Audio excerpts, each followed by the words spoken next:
Yo, what's up mga ka-idol? Dahil sa bagyong Nando, ito po ang nangyari sa mga palayan dito sa Ballesteros, Cagayan. Ayan mga ka-idol, lumapa ang mga palay. Ito yung resulta mga ka-idol na nakikita. Kawawa ang mga palay dito. Mura pa ang palay at ganito pa ang nangyayari. Ay ko, kawawa yung mga farmers natin dito mga kaidol. Hindi pa lang mga kaidol, may mga area pa dumadaka talaga yung palay.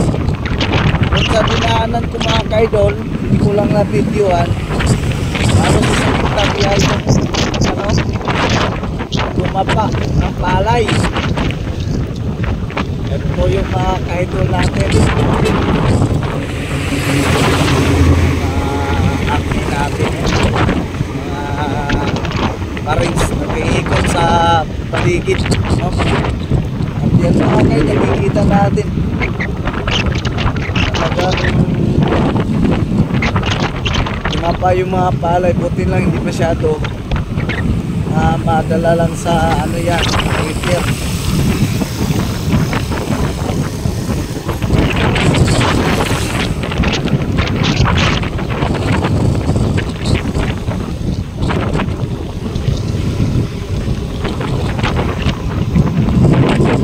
Ayan mga kaidol natin, ito yung update ngayon natin mga kaidol.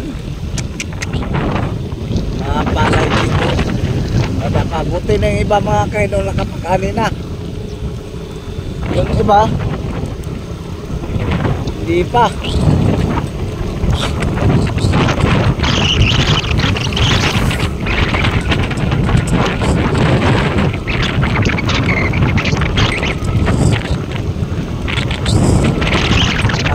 Huwag kayo makikita sa video natin mga kaidol. Marami pa kayong makikita dito kung ano yung update dito mga kaidol. Kasi iikot po tayo dito mga kaidol sa area na to. Ano po ba ang nangyayari dito sa ibang sa lalo na dito sa mga kaidol.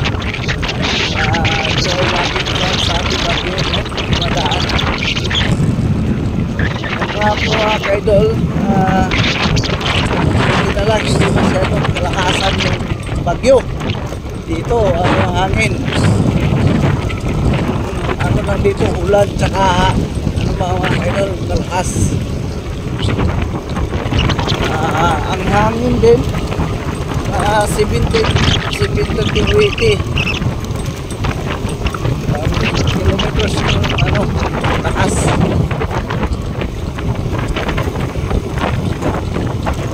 Kaya yung mga ibang mga puno na hindi kaya mababaling.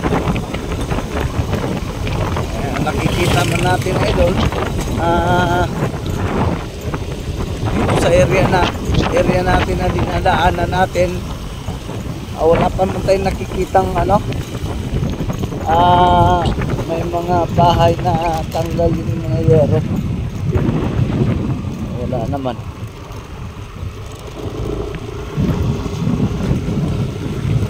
Ito puno, sanga lang yung nakikita natin mga kaidol.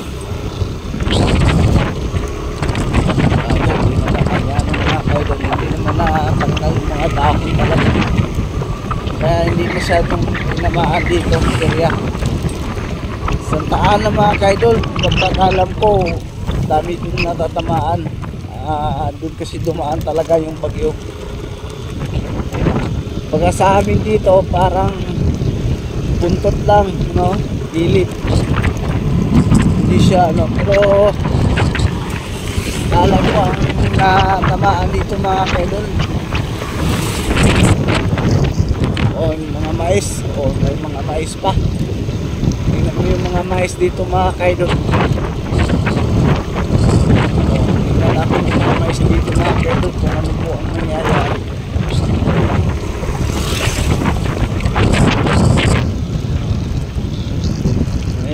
ano dyan.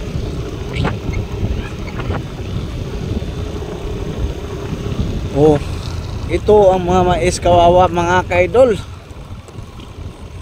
Yan ang mga mais. Parang winasak itong mga maisan na ito mga kaidol. Ito ay nakakawang ano, pag ganito. Buti na lang mga idol, yung mais na yan, ano na, laya na. Oo, laya na yan. Pwede na yan siyang aanihin. Pero hindi siya marirepair kasi hirap pag i-repair yan. Kaya isa-isahin yan. Oh, grabe. Nangyari sa mais. Kinukusot-kusot talaga. Ito yun. Itong bago mga kaidol. Itong bagong ito. Sa ano pa, inagun pa lang. Oh, yan. Bata pa yan mga kaidol. Tinamaan. Sus, nabi oh. Wawa talaga mga kaidol yung mais.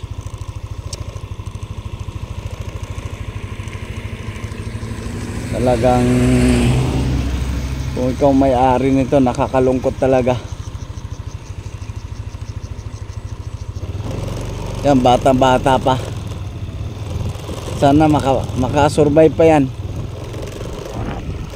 Yan mga kaidol, nakakalungkot lang itong mga maisan. Ay, dito mga kaidol, update natin dito sa baha. Punta tayo dito.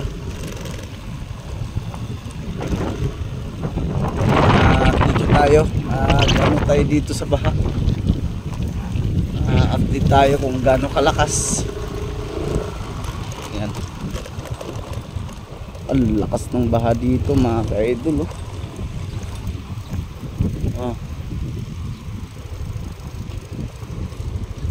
Sige, punta tayo dito mga ka-idol ha.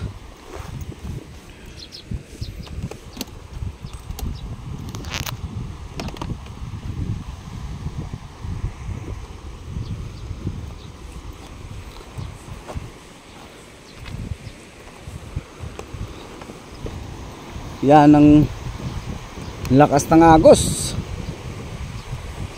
Oh, ano nangyari dyan sa ano na yan? Natanggal na yung flood control.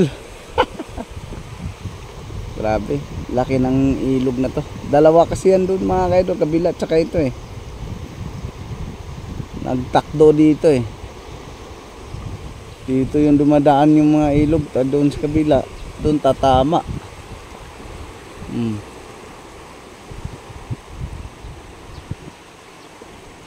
Ito, wala, patanggal na yan.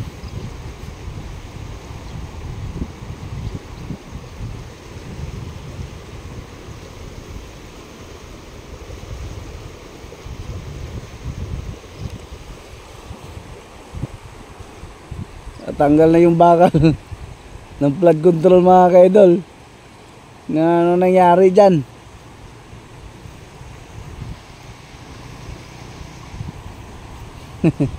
Ang lakas ng baha, no? Grabe yung baha dito. Kagabi hanggang dito yung baha yun ng gabi ah.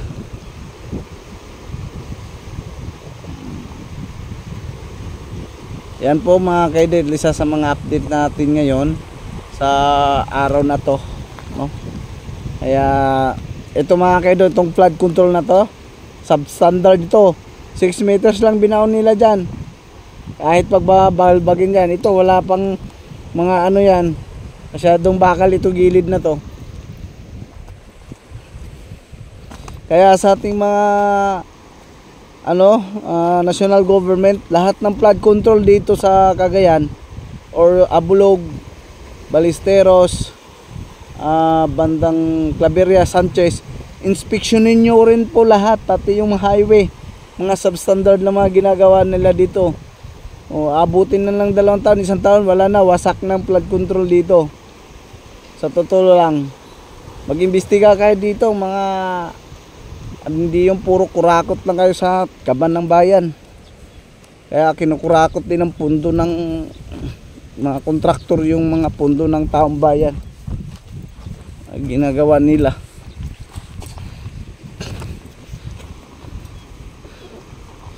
Isipin mo, yan lang yung haba ng ginawa nila dito, oh. Hanggang doon lang yan, oh. Flood control. Sus. Sila malaki ang budget ng gobyerno dyan. Ginagawa nila, kinakurakot nila yung pundo. Pakita lang na may ginawa, substandard naman. Ay nako, kaya pagdating ng mga kalamidad, kawawa ang mga taong bayan. Sila ang nagsasuffer sa mga kinukurap nilang pera. Buting na mga kaidol, hanggang dyan lang yung flood control nila, oh, ginawa, oh. Tama ba yan?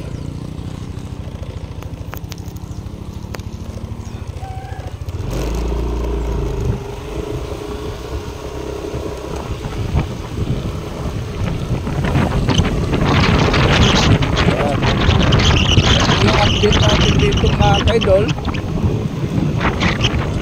At kung ano man yung nakikita ninyo, talagang hindi yung nakikita ko.